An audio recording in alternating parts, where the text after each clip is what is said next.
으로 인간 엘레나 컬린 이어서 계속 읽어보도록 하겠습니다. 세균 숲이 파괴되다.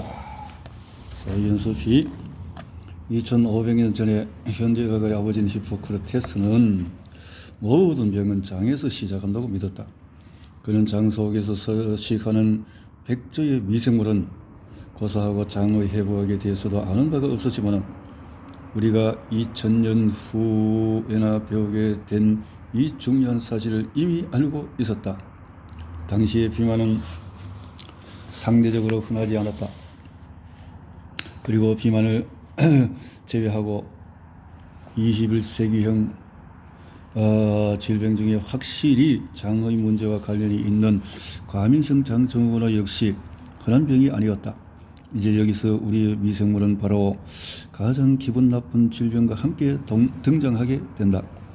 2000년 5월 첫 주 캐나다 워커톤의 어느 시골 마을에 때아닌 심한 폭우가 쏟아져서 마을이 온통 물에 잠겼다. 그런데 폭우가 지나가자 수백 명의 워커톤 주민들이 아프기 시작했다. 위장염에 시달리고 피가 섞인 설사하는 사람들이 늘어났다. 이에 관계 당국이 상수도원을 조사했는데 이내 수질관리회사가 며칠 동안의 침묵한 이유를 알게 되었다. 마을의 식수가 치명적인 대장균에 감염되었던 것이다. 알고 보니 마을의 우물 하나가 염소 소독 장치가 작동하지 않은 채로 몇 주 동안 식수를 공급하고 있었는데 수질관리회사 측은 사실을 알면서도 제대로 조처를 하지 않았던 것이다. 이후에 폭우가 쏟아지면서 목장에서 분뇨가 섞인 물이 흘러넘쳐 상수원으로 유입되었고 이 오염된 물이 소독 과정을 거치지 않고 식수로 사용되었다. 바로 그것이 감염의 원인이었다. 오염원이 밝혀진 다음 날 어른 셋과 아이 하나가 사망했고 그 후에 몇 주에 걸쳐서 3명이 더 사망했다. 겨우 몇 주 만에 5,000명의 워커톤 주민 중에서 절반이 대장균에 감염이 되었다. 이후 상수원은 다시 빠르게 정화되었고 안전한 수준이 되었지만 이야기는 여기서 끝나지 않는다. 여전히 많은 사람들이 병에 시달린 것이다. 설사와 경련이 끊이지 않았다. 만 2년이 지난 후에도 감염된 사람 중에서 3분의 1이 여전히 완쾌되지 않았다. 그들은 이렇게 대장균 감염 후에 과민성 장증후군을 앓게 되었고 그 중에 반 이상이 발병 후에 8년이 지난 뒤에도 여전히 배앓이로 고통을 받았다. 이 불운한 워커톤 주민들은 과민성 장증후군 환자로서 장이 인생을 지배하는 사람들의 무리에 새롭게 합류되었다. 과민성 장증후군 환자의 대다수가 설사형인데 심한 복통과 예측할 수 없는 설사 때문에 삶의 제약이 크다. 반면에 어떤 사람들에게는 반대의 일이 일어난다. 변비다. 변비로 인한 고통 역시 며칠씩 또는 몇 주까지 이어진다. 영국의 소화기내과 전문의 피터 워웰은 변비형 과민성 장증후군 환자들에게 적어도 이 환자들은 집 밖을 나설 수는 있다고 말한다. 설사와 변비를 이중으로 겪는 소수의 교체형 과민성 장증후군 환자들에게 하루하루의 생활은 예측 불가한 고통의 연속이다. 문제는 서구 세계에 사는 사람 5 중에서 하나, 그것도 대체로 여성이 이 괴로운 증상에서 벗어나지 못하고 남들과 다른 삶을 살아야 하는데 우리가 그 실체조차도 모르고 있다는 점이다. 물론 정상이 아니라는 것만큼은 확실하다. 과민성이라는 용어 때문에 이 병이 환자들의 삶에 미치는 영향이 과소평가되고 있다. 과민성 장증후군은 심장투석 환자나 인슐린 투여에 의존하는 당뇨병 환자보다도 삶의 질이 떨어지는 병으로 늘 순위 안에 든다. 이는 아무도 문제의 원인도 모르고 치료 방법도 알 수 없는 데서 오는 절망이 크기 때문일 것이다. 과민성 장증후군의 확산은 사람들이 크게 알아채지 못하는 지구적 유행이다. 10명 중에 1명이 이 문제로 병원을 찾는다. 소화기내과 의사는 환자의 절반을 차지하는 과민성 장증후군 환자 덕분에 꾸준히 병원을 유지할 수 있다. 그렇게 미국에서 과민성 장증후군 때문에 매해 300만 명이 동네 병원을 가지고 있다.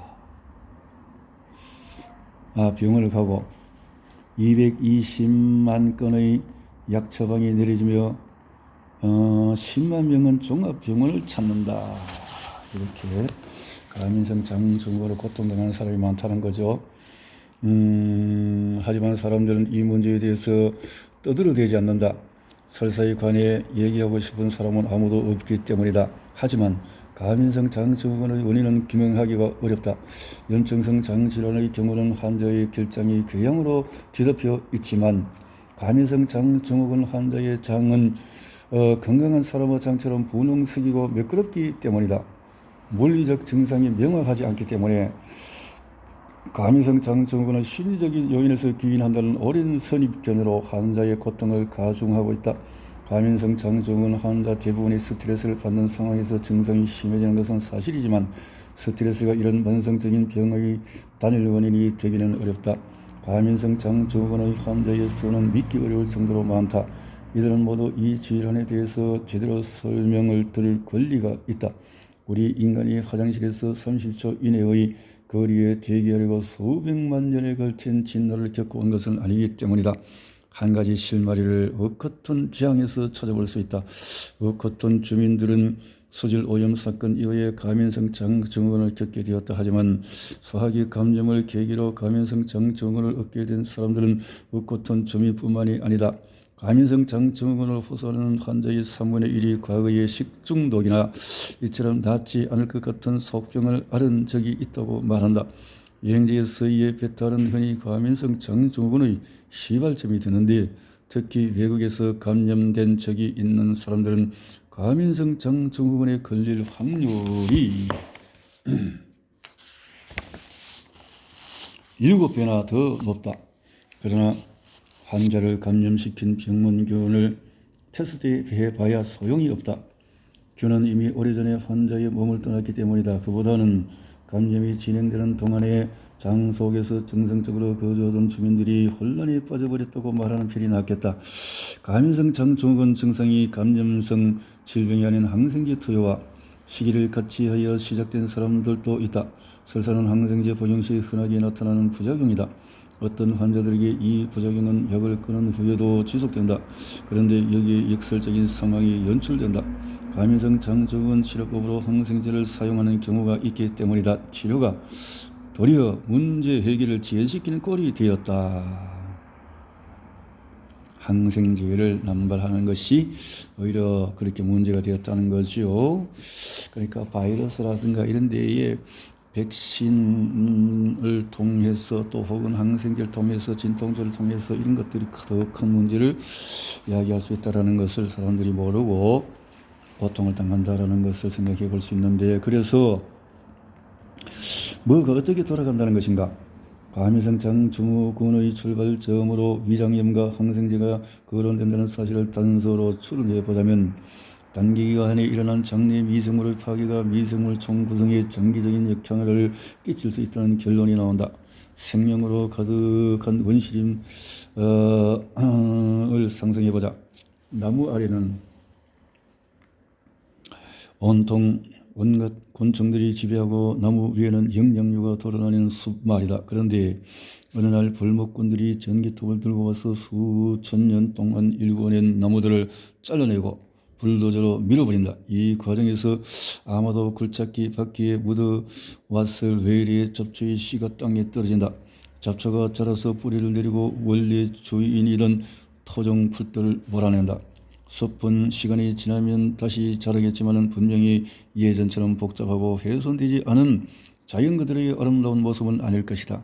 숲의 다양성은 줄어들고 환경 변화에 민감한 종들은 버티지 못할 것이다. 침입자들의 세상이 되어버리는 것이다. 그렇죠. 지금도 현재 그 외래종 민들레들이 온 천지를 덮고 또 외래종 그 깨구리가 식용 깨구리가 온갖 그 저수지를 망가뜨리는 모습들을 볼 때도 그런 것을 생각하게 되어집니다.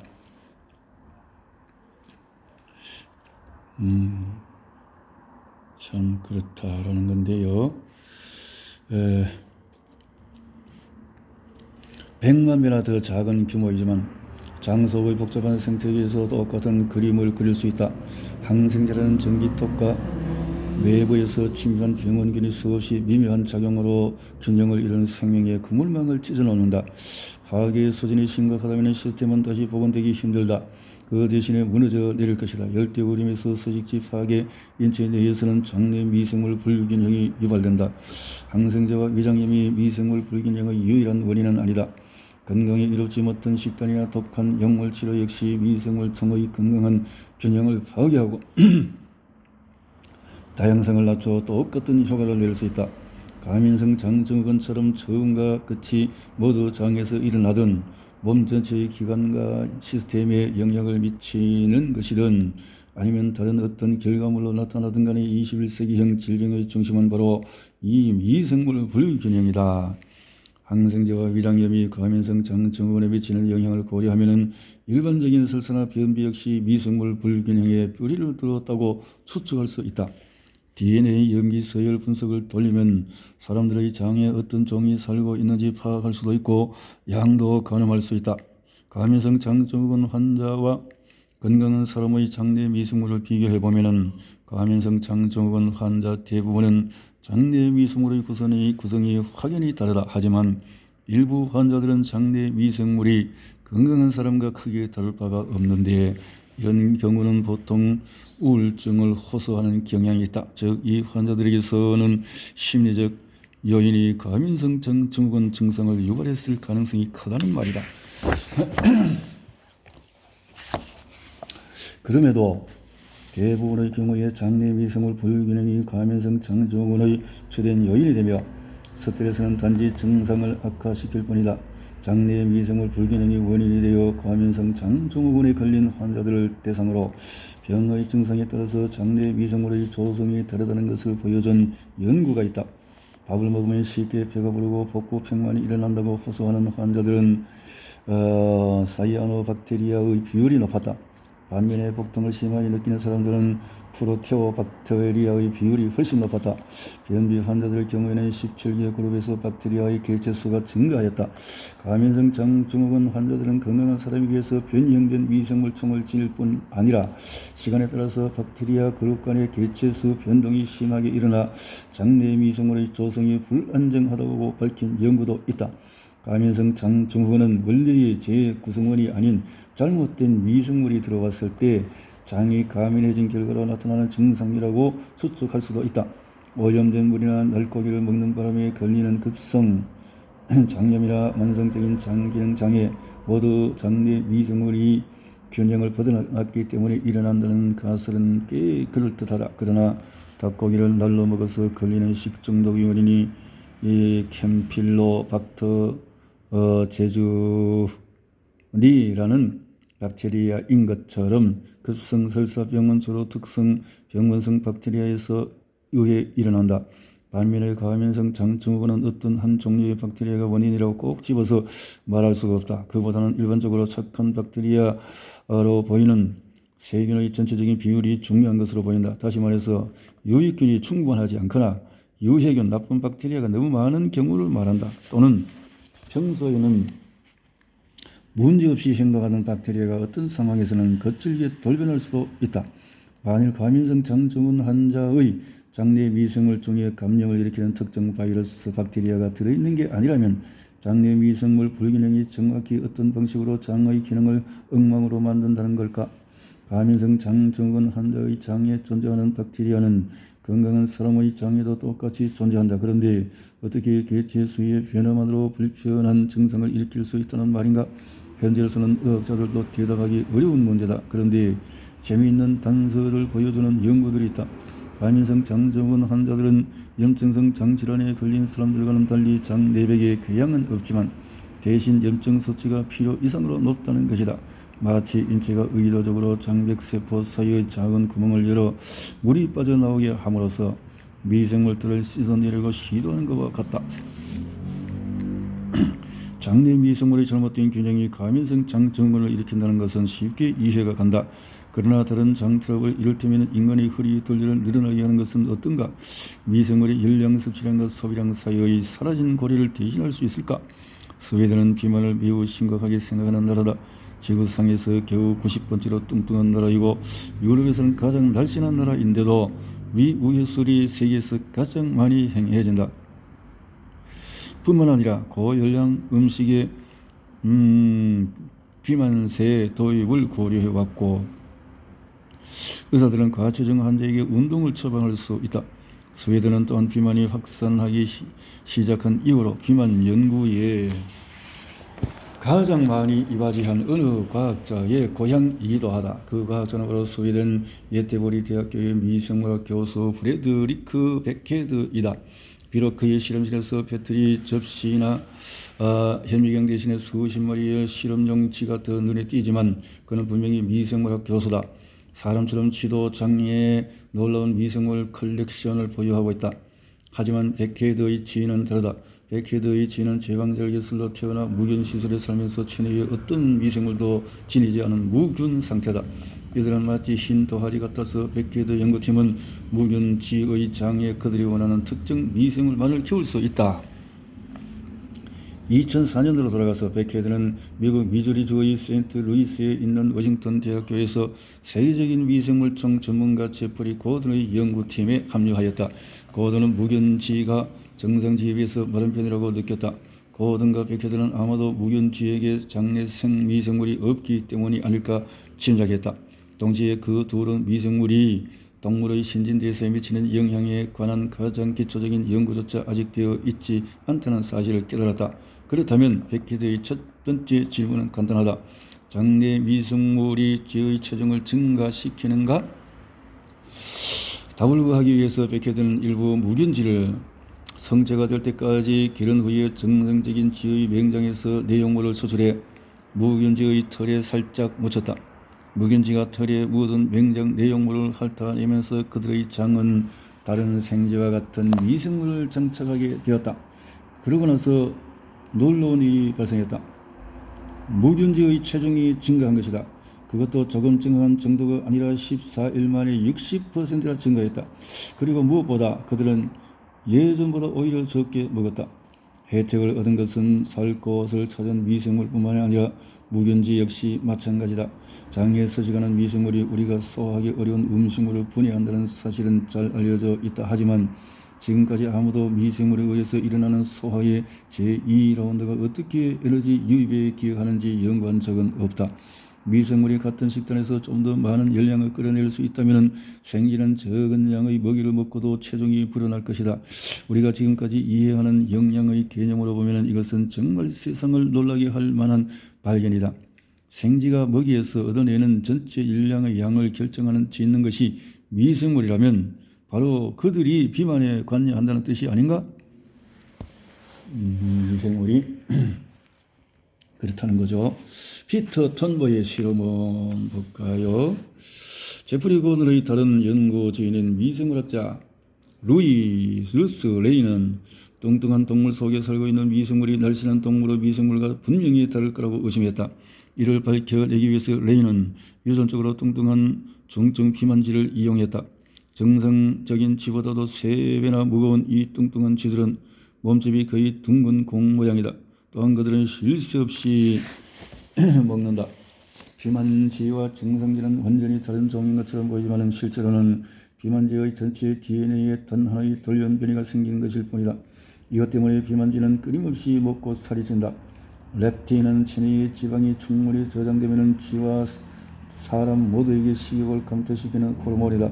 그런데 비만쥐의 렙틴 유전자에 돌연변이가 생겨서 렙틴이 뇌에 배부르다는 정보를 주지 않기 때문에 비만쥐는 말 그대로 걸신 들린 것처럼 먹어대는 것이다.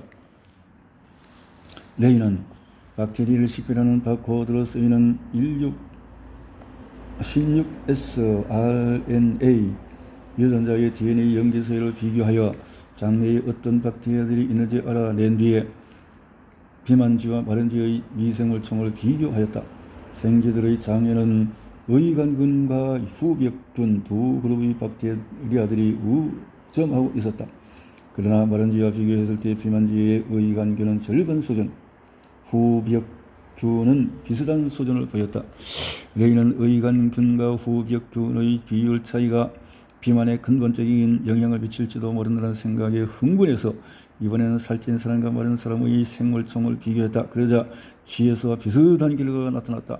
살찐 사람들은 후백균이 훨씬 많았고 마른 사람들은 의관균이 더 많은 비율을 차지한 것이다. 생각보다 결론은 너무 간단하다. 미생물의 조성이 비만과 이렇게 직접적으로 연결되는가? 다시 한번 질문해보자. 비만지와 살찐 사람에게 나타나는 특별한 미생물 조성은 비만의 원인인가? 아니면 비만의 결과인가? 원인인가? 결과인가? 닭이 먼저인가? 계란이 먼저인가? 뭐 이런 건데요. 이에 답은 고든 연구팀의 세 번째 멤버이자 박사과정 중인 학생 피터 턴버가 밝혀냈다. 턴버는 레이가 사용한과 유전적으로 동일한 비만지를 실험에 사용하였다. 그러나 이번에는 비만지의 미생물을 무균지에게 옮기고 동시에 정상적인 마른지의 미생물 역시 다른 무균지에게 옮겼다. 그 두 그룹의 쥐들은 모두 동일한 조건에서 똑같은 양의 음식을 먹었다. 그러나 14일이 지난 후에 뚱뚱한 미생물총을 받은 무균쥐들은 뚱뚱해졌고 정상 미생물총을 받은 무균쥐들은 그렇지 않았다. 턴버의 실험은 장내 미생물이 쥐를 살찌게 하는 원인이라는 사실뿐만 아니라 개체 간의 이식이 가능하다는 사실까지도 보여주었다. 이는 단지 박테리아를 살찐 쥐에서 마른 쥐로 옮기는 것뿐만이 아니라 그 반대, 즉 마른 사람의 무미생물을 채취해서 뚱뚱한 사람에게 이식한다면 다이어트를 하지 않고도 체중을 감량할 수 있다는 사실을 의미했다. 턴버와 그의 동료들은 이 결과가 가진 치료법으로서의 잠재성 그리고 돈을 그냥 지나치지 않고 비만 치료법으로 미생물을 이용한다는 아이디어에 대해 특허를 신청했다. 그러나 잠재적인 비만 치료법에 더 흥분하기 전에 우리는 우선 장내 미생물이 어떻게 비만에 관여하는지를 알아야 한다. 박테리아들이 무슨 일을 하기에 우리를 살찌게 하는가? 턴버의 비만지는 후백균이 많고 의관균이 적었다. 그리고 이 박테리아들은 어떤 식으로 같은 먹이에서 더 많은 에너지를 뽑아야 내는 데 기여한다. 이 사실이 지금까지 전해진 비만 공식의 기본 가정을 무너뜨린다. 열량 섭취량을 계산한다는 그것은 단지 한 사람이 먹은 음식의 양을 계산한다고 되는 것은 아니다. 한 사람이 체내에 흡수한 에너지의 양을 알아야 한다. 턴버는 비만 세균을 가진 쥐가 같은 음식에서 약 2% 더 많은 열량을 뽑아낸다고 계산했다. 정상적인 쥐가 생산하는 100kcal랑 비만 쥐들은 102칼로리를 얻어내는 것이다. 겨우 2%라고 생각할지 모르지만 1년 이상의 시간이 지나면 이는 크게 축적된다. 키 163cm, 몸무게 62kg의 한 여성이 있다. 그녀의 체질 양수가 체중 kg 키의 제곱미터는 23.5로 정상 범주에 있다. 이 여성은 하루에 2000칼로리를 섭취하지만 만일 비만 세균이 있다면 그녀가 추가로 흡수하는 2%의 열량은 40칼로리로 전환된다. 이 추가 열량을 소모해버리지 않는다는 전제하에 하루당 추가 40칼로리는 1년이 지나면 1.9kg의 체중 증가로 이어진다. 그리고 10년이 지나면 19kg이 되어 그녀의 몸무게는 82kg, 체질량 지수는 비만 상태인 30.7이 된다. 이는 모두 이 여성의 장속 박테리아가 음식에서 추가로 추출하는 겨우 2%의 열량 때문에 일어나는 일이다. 턴버의 실험은 사람과 영양에 대한 기존 지식을 뒤엎는 혁명의 실험을 걸었다. 식품의 열량은 대개 표준 환산법에 의해서 계산된다. 예를 들어서 탄수화물은 1g당 4칼로리, 지방은 9칼로리에서 열량을 생산한다. 식품의 영양 분석 표현은 그 식품이 가지는 열량이 고정된 값으로 나타난다. 사람들은 이 요거트의 열량은 137kcal입니다. 또는 빵 한 쪽의 열량은 69칼로리입니다. 라고 말한다. 그러나 피터 턴버의 실험은 이렇게 단순한 문제가 아님을 보여준다. 요거트는 정상적인 몸무게를 가진 사람에게는 137칼로리일지 모르지만 과체중인 사람이나 다른 조성의 장내 미생물을 가진 사람에게는 140칼로리일 수 있는 것이다. 다시 말하지만 뒷골모아 태살이 된다. 태살. 살이 꺼진다. 이게 차이가 사람마다 차이가 있다라는 거죠. 게으른 사람이 비만이 되는가? 장에 서식하는 미생물총이 당신이 먹는 음식에서 추가 에너지를 추출한다면 우리가 음식에서 얻을 수 있는 전체 열량을 결정하는 것은 표준 열량표가 아닌 당신만이 가진 미생물총이 된다. 이런 사실은 다이어트에 실패하는 사람들에게 그들이 왜 감량에 성공하지 못하는 부분을 설명해 준다. 칼로리 조절 다이어트가 기간 내에 매일 전체적인 열량이 감소하도록 계산되었다면 계획대로 실천했을 때 당연히 체중 감량으로 이어져야 한다. 그러나 섭취하는 열량이 실제보다 적게 계산되었다면 체중의 변화가 없거나 심지어 체중이 늘 수도 있다. 2011년 미국 애리조나 주 피닉스에 있는 국립보건원의 라이너 점퍼츠의 실험을 보자. 점퍼츠는 실험에 지원한 사람들에게 고정된 열량의 식단을 주고 소화가 끝난 뒤에 그들의 대변에 남아있는 음식물의 열량을 측정하였다. 날씬한 사람에게 고열량 식단이 주어진 경우에 장내의 의약균에 비해서 후벽균의 비율이 갑자기 증가하였다. 이러한 장내 미생물의 변화와 함께 대변으로 빠져나오는 열량이 줄어들었다. 박테리아의 균형이 변하자 같은 식단에서 매일 추가로 150칼로리가 더 얻어지는 것이다. 우리 몸에 사는 특정한 미생물이 우리가 음식에서 추출하는 에너지 수준을 결정한다. 소장이 음식물의 소화를 끝내고 에너지 흡수를 마치면 나머지는 미생물 대다수가 살고 있는 대장으로 이동한다. 여기에서 미생물은 에너지 공장의 노동자가 되어서 자신이 선호하는 분자들을 분해하고 흡수한다. 그러면 그 나머지 대장의 장벽 세포가 흡수하게 되는 것이다. 어떤 박테리아는 밀가루에 포함된 아미노산 분자를 분해하는 유전자를 가지고 있을 것이다. 또 어떤 박테리아는 녹색 채소의 기다란 탄수화물을 해체하는 데 적합한 능력을 지닐 것이다. 또 다른 박테리아는 소장에서 흡수되지 않은 당을 끌어모으는 데 효과적일 수 있다. 따라서 채식주의자의 대장에는 아미노산을 분해하는 박테리아가 많지 않다. 이 박테리아는 고기가 꾸준히 공급되지 않으면 살아갈 수 없기 때문이다. 그렇네요. 고기를 꾸준히 먹는 사람들은 고기를 분해할 수 있는 박테리아가 많지만 채식주의자들에게는 그렇지 않을 수 있다라는 거죠. 그러니까 고기가 소화가 안 될 수 있겠죠. 백헤드에 따르면 우리가 음식물에서 추출할 수 있는 영양소는 우리의 미생물 공장이 어떤 음식을 분해할 수 있는지에 따라서 결정된다. 만일 채식주의자들이 자신의 원칙을 깨고 등심고기를 먹는다고 해도 그들에게는 고기를 제대로 소화해낼 수 있는 아미노산 분해 미생물이 충분하지 않아 대장에서 추가로 추출되는 열량은 많지 않을 것이다. 그러나 평소에 육식을 즐기는 사람이라면 이에 적합한 미생물을 가지고 있을 테고 따라서 채식주의자들보다는 고기에서 더 많은 열량을 추출하게 될 것이다. 다른 영양소에 대해서도 마찬가지다. 지방을 거의 먹지 않는 사람은 지방을 분해하도록 특화된 미생물이 별로 없어서 대장을 지나는 도넛이나 초콜릿바에서 충분한 추가 열량을 뽑아내지 못하고 그냥 통과시키겠지만은 매일 오전 티타임 시간에 기름진 간식을 즐기는 사람들은 지방을 주식으로 하는 거대 박테리아 집단을 가지고 있어서 도넛이 도착하자마자 기다렸던 듯이 최대치의 열량을 선사할 것이다.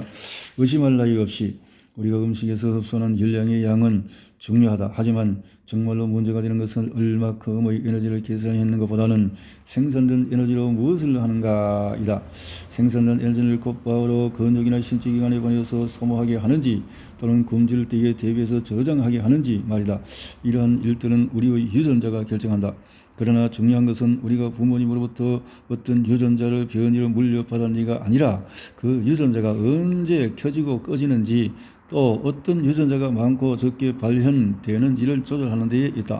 인체는 온갖 종류의 화학 전달 물질을 통해서 세포 내의 유전자 발현 여부와 발현 정도를 조절한다. 이런 통제를 통해서 우리의 눈에 있는 세포는 우리의 간에 있는 세포와는 다른 일을 한다. 또 뇌세포는 한밤중에 깊이 잠들어 있을 때와 낮에 활발히 움직일 때 서로 다르게 기능한다는 뜻이기도 하다. 그러나 유전자를 통제하는 것은 우리 몸만이 아니다. 체내의 미생물 역시 자신의 필요에 따라서 인간 유전자의 일부를 조정한다. 미생물총은 에너지를 지방세포에 저장하는 유전자의 발현을 늘릴 수 있다. 사실 당연한 일이다. 인간도 그랬겠지만 미생물 역시 추운 겨울을 버텨낼 수 있는 인간의 몸에 서식해야만 살아남을 수 있었기 때문이다. 비만 세균은 이런 유전자의 발현을 대폭 증가시켜 음식물에서 추출하는 잉여 에너지를 지방으로 저장하게 한다. 이상적인 몸무게를 유지하려고 애쓰는 현대인에게는 몹시 억울한 일이겠지만 이러한 유전자 조절 능력은 우리에게 주어진 양식을 최대한 이용하여 굶주린 시기를 위해 에너지를 비축하는 역할을 한다. 풍년과 흉년이 있던 과거에는 기근의 시기를 버틴다는 게 생명과 직결된 문제였을 테니까 말이다. 정리하자면 열량을 섭취한다는 것은 단순히 음식물을 입에 넣는 행동을 말하는 것이 아니라 미생물이 대장에서 추가로 추출하는 열량을 포함해서 실제로 소장과 대장 모두에서 에너지를 흡수하는 메커니즘을 의미한다. 마찬가지로 열량을 소비한다는 것은 섭취한 열량을 어디에 사용할 것인지 결정하는 문제로 단순히 몸을 움직이는 데 쓰인 열량만을 뜻하는 것이 아니라 보릿고기를 대비해서 남는 열량을 지방으로 저장하는 과정까지 모두 포함하는 복잡한 메커니즘이다. 이 두 메커니즘 모두 어떻게 한 사람이 자기 몸속 미생물의 움직임에 따라서 남들보다 더 많은 열량을 흡수하고 더 많은 열량을 저장할 수 있는지를 보여준다. 여기서 한 가지 질문을 던져보자. 이렇게 열량을 더 많이 흡수하고 지방을 더 많이 저장하는데 왜 포만감은 더 빨리 느끼지 못하는 걸까? 충분한 열량을 흡수하고 충분히 지방을 저장했다면 왜 여전히 먹는 것에 집착하게 되는 것일까? 인간의 식욕은 음식이 위에 채워질 때 느껴지는 물리적인 포만감에서부터 지방으로 전환된 에너지 양을 뇌에 보고하는 호르몬까지 많은 요인에 의해 지배된다. 앞에서 이야기했던 유전적으로는 비만이 된 생쥐에게 결여된 화학물질인 렙틴이 바로 그 호르몬이다. 렙틴은 지방 조직에서 직접 생산되기 때문에 지방세포가 많이 만들어질수록 더 많은 렙틴이 혈액으로 분비된다. 놀라운 시스템이다. 지방이 적당히 축적되면 렙틴은 뇌의 포만감을 전달하고 뇌는 그 식욕을 누른다. 그렇다면 왜 사람들은 살이 찌기 시작했는데도 음식에 대한 흥미를 잃지 않는 걸까? 1990년대에 렙틴이 처음 발견되었을 때 유전적으로 렙틴을 생성할 수 없도록 조작된 비만지 덕분에 호르몬을 이용한 비만 치료법에 대한 관심이 집중된 적이 있었다.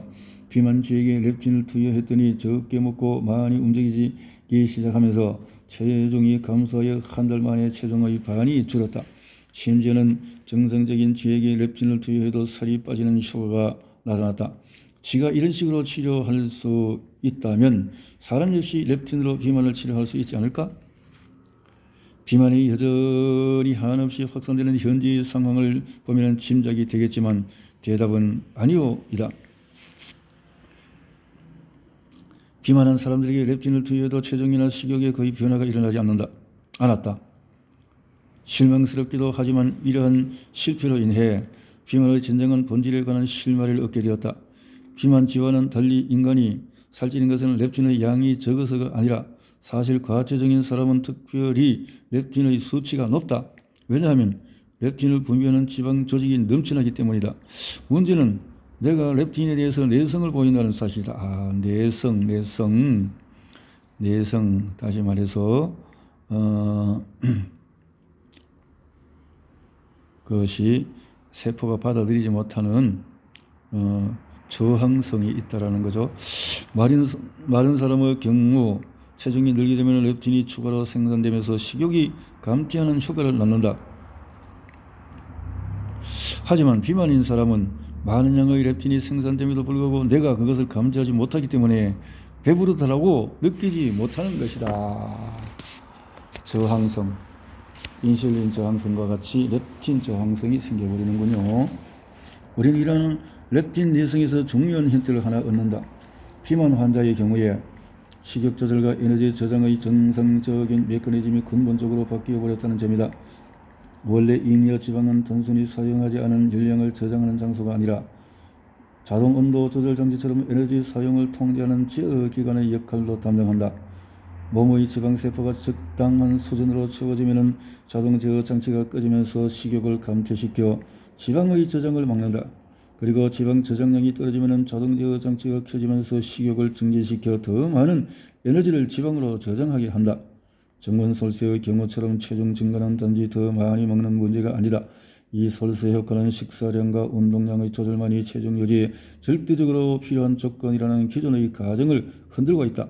이 가정이 정말로 잘못된 것이라면 비만은 식탐과 나태에서 비롯된 생활 습관병이 아니라 우리가 조절할 수 없는 질병인 것이다. 이건 조절할 수 없는 우리가 어떻게 그렇게 노력해라, 살 빼러 어떻게 음식을 조절해라, 이렇게 운동을 해라, 이런 것만으로 되는 것이 아니다 이 말이죠.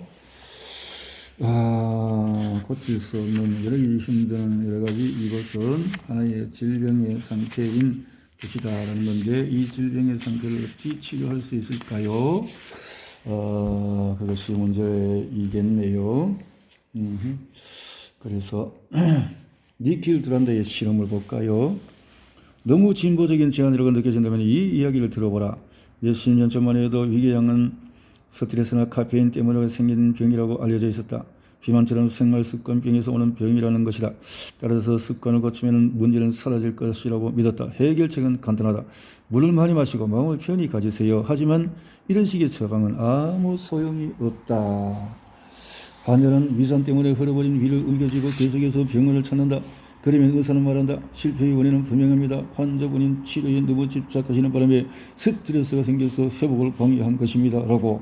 그러나 1982년 호주의 과학자 로빈 워렌과 베리 마셜이 진실을 밝혀냈다. 위에 서식하는 헬리코박터 파일로리라는 박테리아가 위궤양과 위염의 주범이었던 것이다. 스트레스와 카페인은 증상을 더 고통스럽게 만들 뿐이었다. 당시 워렌과 마셜의 가설은 과학자들 사이에서 심한 반발을 일으켰기 때문에 마셜은 직접 박테리아가 든 용액을 마시고 위험을 일으켜서 두루 연관성을 증명해야 했다. 결국 의학계가 이 뜻밖의 원인을 완전히 포용하기까지는 15년이 걸렸다. 이제 항생제를 사용하는 싸고 효과적인 위궤양을 치료할 수 있다.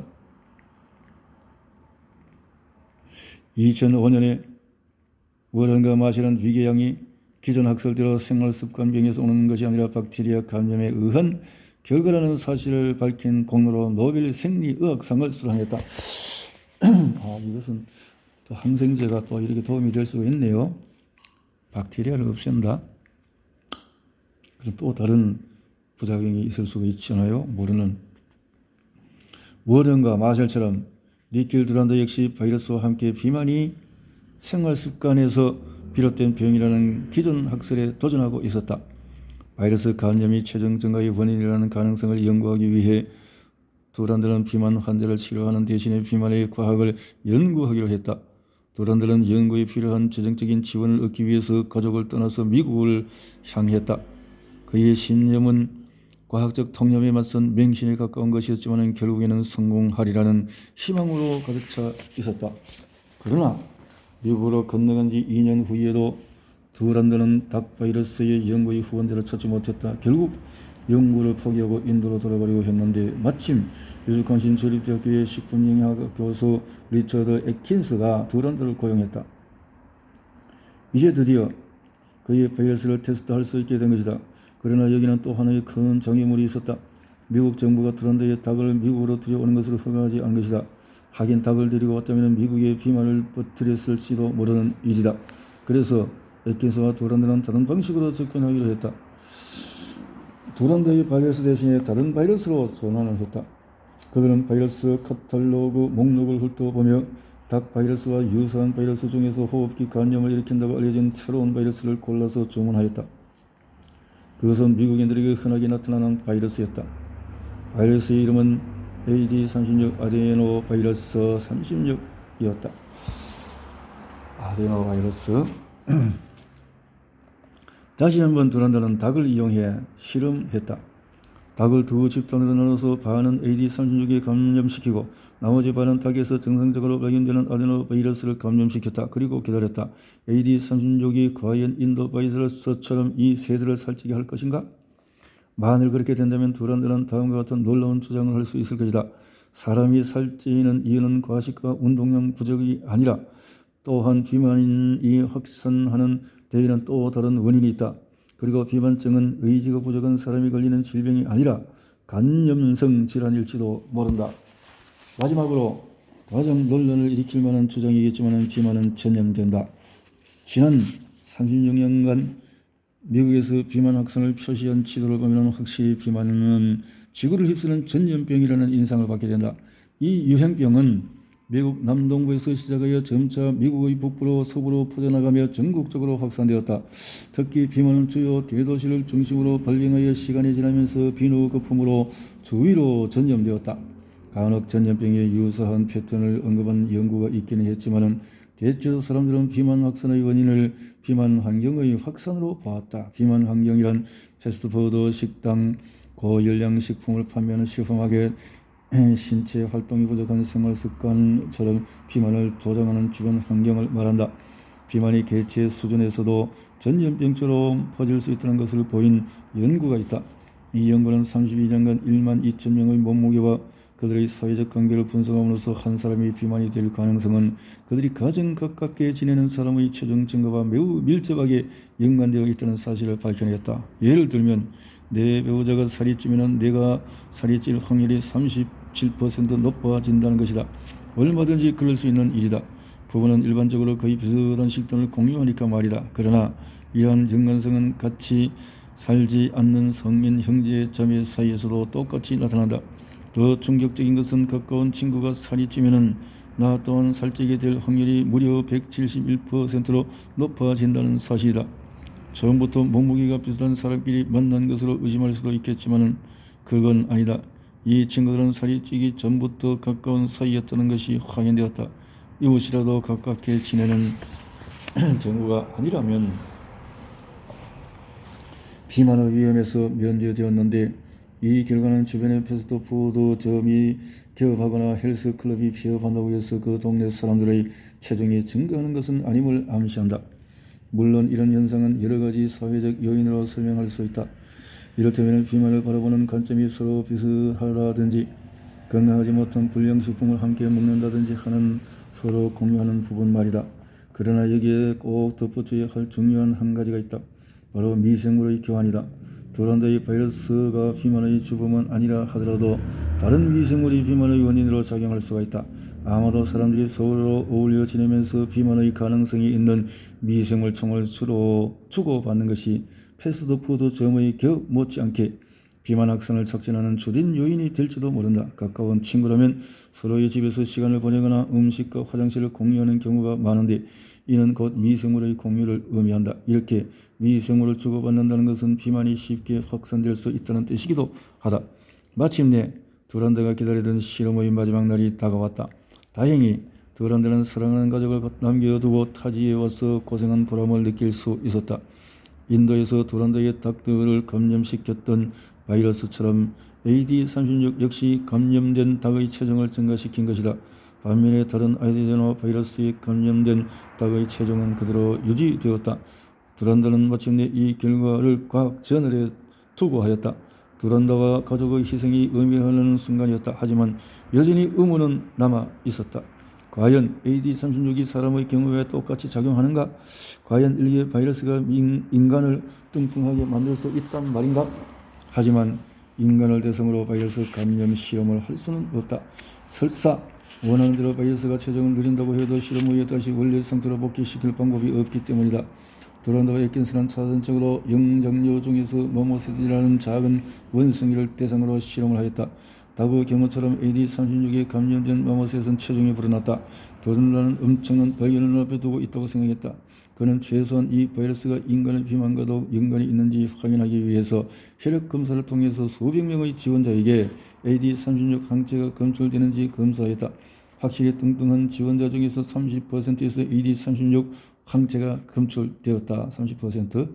반면에 마른 지원자 중에서 11%만이 항체를 보유하고 있었다. 11% 있네요. 그래도 AD36은 설세 효과의 좋은 예다. 바이러스에 감염된 닭은 평소보다 더 먹거나 덜 움직이지 않았다. 하지만 닭은 자신이 섭취하는 먹이에서 더 많은 에너지를 지방으로 저장하였다.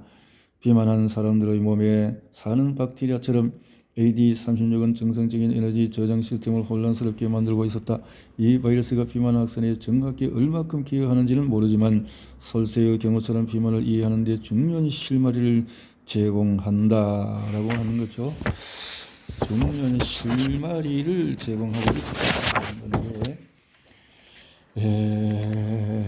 그렇군요. 이렇게 아크만시아의 효과를 또 뭘까요? 여러 가지 또 이렇게 하는 것을 또 볼 수가 있겠는데, 44. 아크만시아의 효과. 앞에서 보았듯이 이론적으로 식단에 들어있는 잉여 열량을 알면 얼만큼 체중이 증가할지를 정확히 계산할 수 있다. 열량보다 3,500칼로리를 초과해서 섭취하면 약 450g 1년에 걸쳐서 나누어도 섭취할 수 있다. 증가. 실제로 이런 식의 계산이 통하지가 않는데 체중 증가에 관한 초기 연구에서도 단지 초과 열량의 합산으로 체중 증가량을 계산하지는 않았다. 그래서 우선 전체적인 평균 증가량은 8kg으로 예상치보다 훨씬 적게 증가했다. 이렇게 이제 체중 증가가 섭취 열량과 소비 열량의 계산을 통해서 예상된 수치를 크게 벗어나 극적으로 다양하게 나타났다는 사실에서 설세 효과가 철새나 월동하는 동물에게만 한정된 메커니즘이 아님을 알 수 있다 라는 거죠. AD36은 이 사실을 보여주는 일반적인 피하 지방이나 내장 지방 조직은 비어있는 상태로 대기하다가 에너지 저장 시기가 찾아오면 지방을 축적한다. 그런데 AD36에 감염된 닭에서는 저장할 만한 잉여 에너지가 많지 않은 상황에서도 지방세포가 지방을 축적을 한다. 그렇다고 닭이 오히려 더 먹지도 않는다. 바이러스는 닭에게서 다른 곳에 쓰일 에너지를 대신 가져다가 저장하려고 몰아붙이기 때문이다. 그렇다면 인간의 비만에서도 이와 비슷한 일이 일어나는가? 뚱뚱한 사람은 마른 사람과는 다른 방식으로 지방을 저장하는가? 벨기에 르벤 카톨릭 대학교의 영양대사 교수 파트리스 카니는 비만한 사람들은 포만 호르몬인 렙틴의 효과에 내성을 보일 뿐만 아니라 그들의 지방 조직 역시 병증을 나타낸다는 사실을 발견했다. 이런 것은 카니는 또 많은 사람들이 에너지를 저장할 때는 지방세포를 더 많이 만들어서 각각 소량의 지방을 저장하지만 뚱뚱한 사람 몸에서는 이런 정상적인 과정이 일어나지 않는다는 사실을 알게 되었다. 비만한 사람들은 지방세포의 수를 늘리는 대신에 세포의 크기를 늘려서 더 많은 지방을 쑤셔 넣는 것이다. 체내의 염증 수치가 높고 새로운 지방세포를 만들지 않는다는 사실은 에너지 저장 과정이 정상적인 수준을 넘어서 병적인 상태로 바뀌었다는 것을 의미한다. 이제 체중 증가는 추운 겨울을 견디기 위한 정상적인 지방 축적이 아닌 그 자체로 하나의 질병이 된 것이다. 하나의 질병. 간이나 염증을 일으키고 지방 저장의 변화를 가져오는 것이 비만 세균이라고 의심을 했다. 거대한 도약이었다. 이것은 비만한 사람의 지방 조직은 생화학적인 기능 장애를 가지고 있다. 그리고 그 죽음은 LPS다. 그런데 의문이 있다. 장이 있어야 LPS가 어떻게 혈관으로 들어가서 지방 조직에 영향을 미칠 수 있는가? 뚱뚱한 사람과 마른 사람의 장에서 어떻게? 이것이 아크만시아 뮤시니 필라라는 종이 있다. 이 박테리아는 체중과 뚜렷한 상관관계를 보이는데 아크만시아의 수가 적은 사람일수록 체질량 지수가 높아진다. 마른 사람의 경우에 아크만시아가 차지하는 비율이 약 4%에 달하지만 비만한 사람의 경우는 거의 존재하지 않는다. 아크만시아가 필요하다는 거죠. 아크만시아가 없으면 비만해진다는 건데 점액질을 좋아한다는 뜻의 뮤시니 필라라는 이름이 암시하듯이 이 종은 장 내벽의 두꺼운 점액질 막에 서식한다. 이 점액질은 미생물이 혈관으로 들어가서 나쁜 짓을 하지 못하도록 사전에 차단하는 보호막을 형성한다. 그래서 이 보호막이 없는 것은 LPS가 혈관으로 들어갈 기회를 만들어주기 때문에 독소 비만을 만들 수밖에 없다라는 거지요. 그래서 그림이 이렇게 나오네요. 점액질을 좋아하는 미생물이다. 점액질층이 있어서 그렇게 되는군요. 실제로 장내벽의 세포를 설득하여 점액질을 충분히 생산하도록 한다.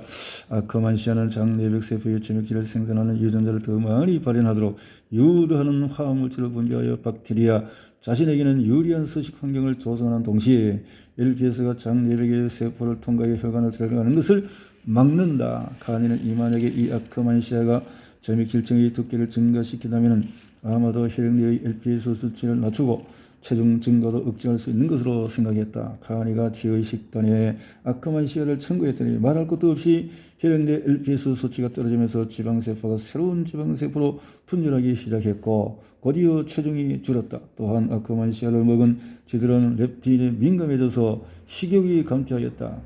지의 체중이 증가한 이유는 그들이 너무 많이 먹었기 때문이 아니라 LPS가 쥐의 몸에 에너지를 소비하는 대신에 저장하라고 강요했기 때문이다.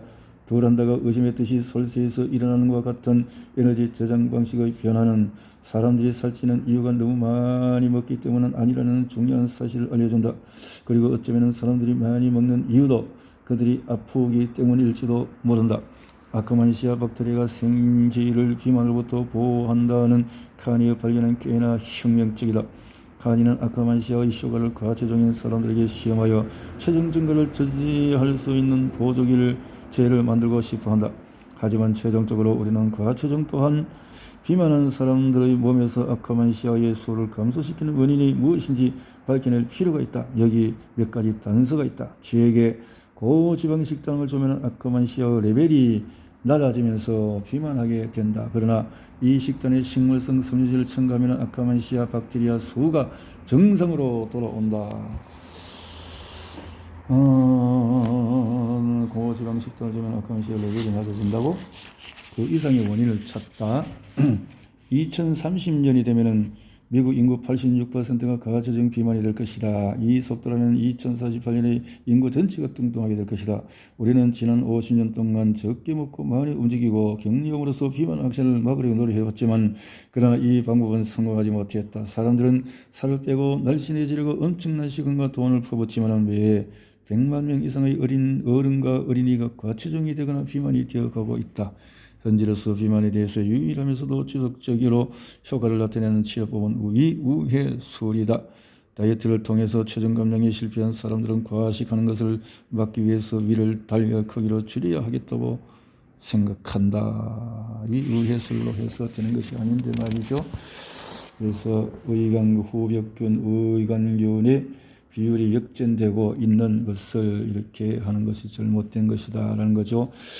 뭄바이에서 닭 바이러스가 발생한 지 25년 만에 니켈 드란더는 미국에서 비만협회 회장이 되었다. 비만을 일으키는 바이러스성 원인에 대한 드란더의 연구는 과학적으로 인정을 받아왔다. 지금도 그는 비만 확산의 표면에 드러나는 칼로리인 데칼로리 아웃을 넘어서 비만의 기저에 자리 잡은 진정한 원인을 밝히기 위해서 연구를 계속하고 있다. 말이죠. 우리는 바이러스와 박테리아 모두를 포함한 미생물을 통해서 비만에는 많이 먹고 적게 움직이는 것 이상의 원인이 있다는 사실을 배우게 된다. 미생물이라는 것이 이 환경이 이런 문제를 많이 가지고 있다는 거죠.